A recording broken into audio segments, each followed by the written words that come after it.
Kenapa ya belakangan ini sedikit banget yang pakai kamera Canon? Biasanya kalau nggak Sony ya Fuji. Padahal dulu Canon itu mainstream. Nah, itu adalah salah satu komentar yang ada di sosial media, dan gue akan berikan tanggapan terhadap komentar tersebut. Menurut gue, akarnya itu bisa ditarik ke sekitar tahun 2013-an atau 2015-an, di awal mula perkembangan kamera mirrorless. Nah, pada saat itu Fuji mendevelop seri flagshipnya, yaitu Fuji X-T1. Dan Sony juga mendevelop versi flagshipnya, yaitu Sony A7-nya. Nah, sedangkan pada saat itu Canon masih ada di seri flagshipnya yang seri 6D. Dan bukannya Canon tersebut tertinggal di kamera mirrorless, tapi buat seri khususnya di flagshipnya, Canon itu masih mempertahankan seri DSLR-nya. Sedangkan pesaingnya itu udah mengimplementasikan mirrorless ke flagshipnya. Dan seri flagship itulah yang sebenarnya itu paling banyak dibahas di sosial media, di kalangan YouTuber, content maker, dan di kalangan profesional. Makanya exposure-nya juga naik kan. Nah, pada masa itu juga banyak, terutama videographer yang berpindah ke mirrorless, karena memang teknologinya yang memudahkan videographer buat nyelesain tugas-tugas mereka. Nah, ditambah, biasanya di kamera mirrorless itu ada juga fitur IBIS atau In Body Image Stabilization yang memungkinkan videographer buat memvideokan event dengan cukup handheld aja.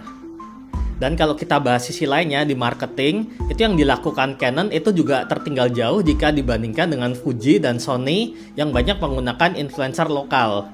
Di masa sosial media juga yang sedang berkembang pada saat itu pengaruh influencer sangat-sangat besar.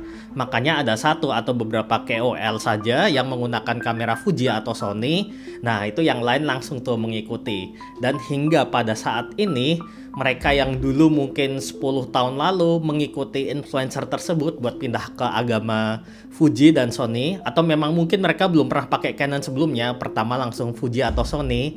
Nah, itu mereka sudah terlanjur nyaman dengan ekosistem mereka dan udah terlanjur memiliki lensa-lensanya udah lengkap gitu.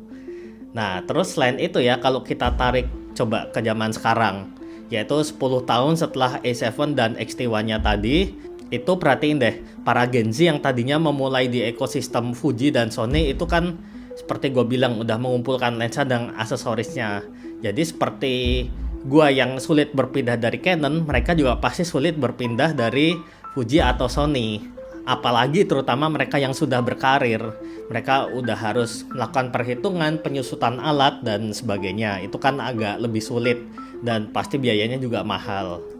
Intinya sih menurut gua Canon itu kalah start aja dan terlalu pede dengan user base-nya.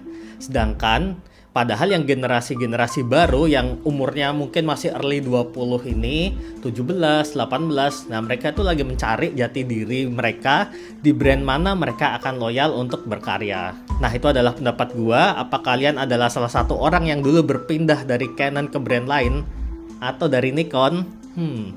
Tulis di kolom komentar. Kita ketemu di video selanjutnya. Bye.